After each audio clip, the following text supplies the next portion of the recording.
Hi, readers and Storymakers. Welcome to your session weeks 5 and 6. So this is your rundown of instructions about what to do in this session, and just explaining the activities to you, right? So, as you know, there are two everyone activities, which is both for readers and Storymakers. So as readers, you do those two activities as well. Your usual use-space blog, where to find it, how to put a posting. There are links to videos always. If you are stuck, please go back to them. Let's look at, excuse my voice. Let's look at everyone's activity number 1. So this is for all readers and all Storymakers. Now, as you can see, Kaplan's card of a symbol of language of the discipline, which means new words that we're going to find in relation to the plot of a story. Okay. Last week, we looked at the 6 elements of plot, the 6 things a plot of a good story is made up of. Today, we are looking at the first element in a bit more detail, or the first thing. The fancy word for that is exposition or orientation. We can call it an opening. The purpose of the opening is to introduce the characters and to set the scene. So what do you have to do about that then? Well, you can go back and watch that video again about the 6 elements of plot, just to refresh your mind. Then you create a blog post. Now, what do you do in the blog post? This is what you do. Under here, and this is all color-coded, so each one is a different color, there are 8 beginnings or expositions or orientations from 8 well-known classic stories, 8 of them, okay? What you are going to do is you're going to read through them, and then choose one of these that you think does a great job of introducing the character, setting the scene, and making you want to read more. Because that's basically the purpose, grabbing the reader's attention. So you can paste and copy and paste into your blog which one you like, and then sort of a little sentence to say why you like it. If you do that, that'll be awesome as well. Or we can talk about it next week. We can go to your post and say, hey, I saw you did this. Why did you find this best? That is your first one. What is everyone's activity 2? Of course, this is another blog post. Your activities are always creating a blog post. But what's this one about? Okay, you have got 2 choices here. You can either write a beginning or opening of a story that either you're writing at the moment or you have plans to write.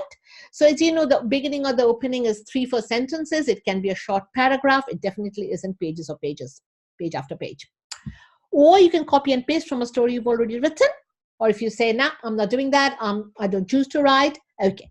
Then what you can do is you can copy the opening lines of a story that you are reading or you have read that you really like.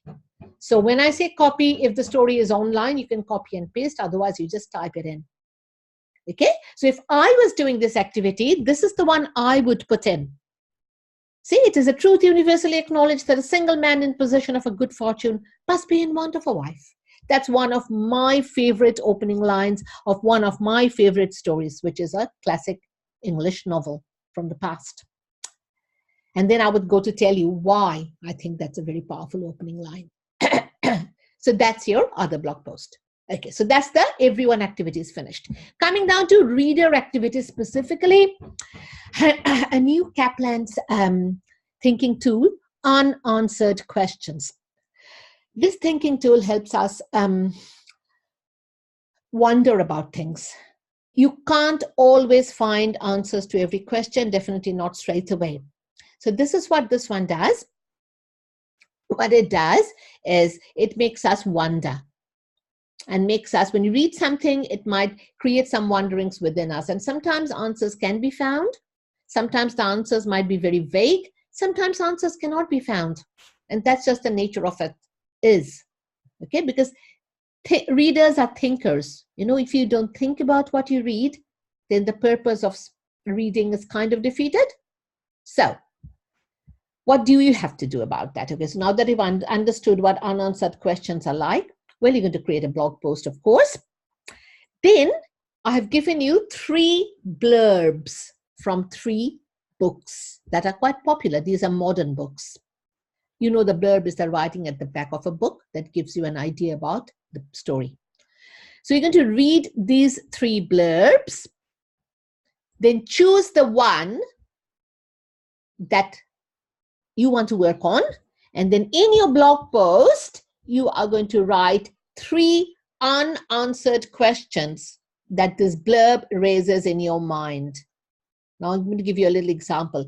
Look at the near witch. If I was doing this, the first sentence is, the near witch is only an old story told to frighten children.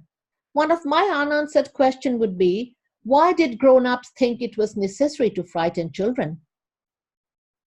What's the point? Why do children need to be frightened? Okay? So that's that kind of a question. So you're going to write 3 unanswered questions. Now, if you say, I'm going to choose 1 unanswered question from each blurb, hey, that's okay as well. All right? So you decide how you're going to do this. Or you may choose 2 blurbs and have 3 unanswered questions, or choose 1 blurb and 3 unanswered questions from that 1 blurb. You have the choice there. Awesome. Kapai. Now, younger readers, Khalid and Pax, this is particularly interesting for you, but Bill and Daisy, most welcome to do it as well, because you know what? Just because it's for younger readers doesn't mean it's not fun to do. So The Sneetches by Dr. Seuss is a famous story. Do not watch the video straight away. Look at the opening lines of The Sneetches. Read them. And then create a blog post and write a sentence that says, the opening tells me that. Write down what you think the opening tells you. Then go back to the video. Watch it and see, was your prediction right?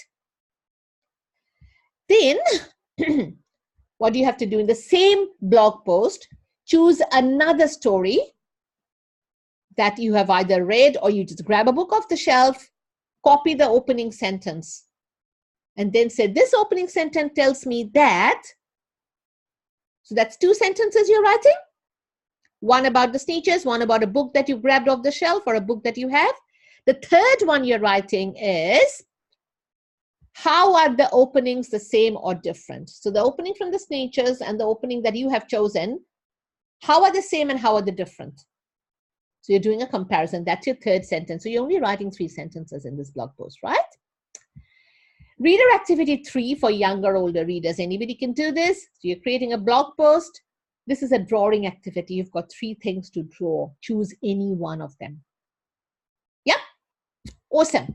Older readers, we're looking at the language of the discipline of reading, and we're looking at a comprehension strategy or deep thinking strategy calling evaluating. It's called evaluating information, weighing it up to form an opinion about something. Okay? So it's kind of our personal voice, but we need to have some evidence. We just can't say, oh, I think that's a bad book. I think that's a good book. I think that's a strong with.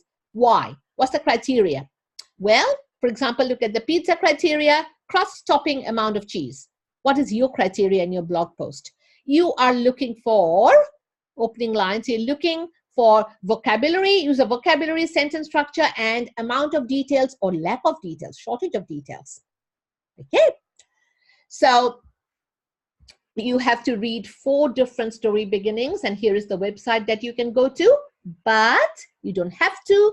You can always choose books on your own. That choice is always there because you guys are capable readers. I don't want to tie you down to particular books, okay? So then you create a blog post and write about your favorite story beginning from the 4 that you have read. And then write your evaluation. Start your sentence with, in my opinion, the best opening lines are da, da, da, da, da. And then say one more sentence to say why you find those lines the best.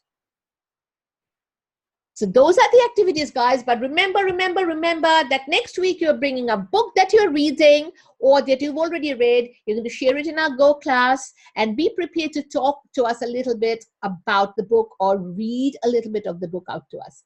So that is all. I'm really looking forward to your blog posts. I respond to them and leave my comments whenever I find them, whenever I have time. So do engage with these activities, guys. They are here for you to grow as readers. Do leave comments on each other's blog posts. Go seek each other out and make them your buddies if you haven't already. And I look forward to seeing you again next week. Bye for now.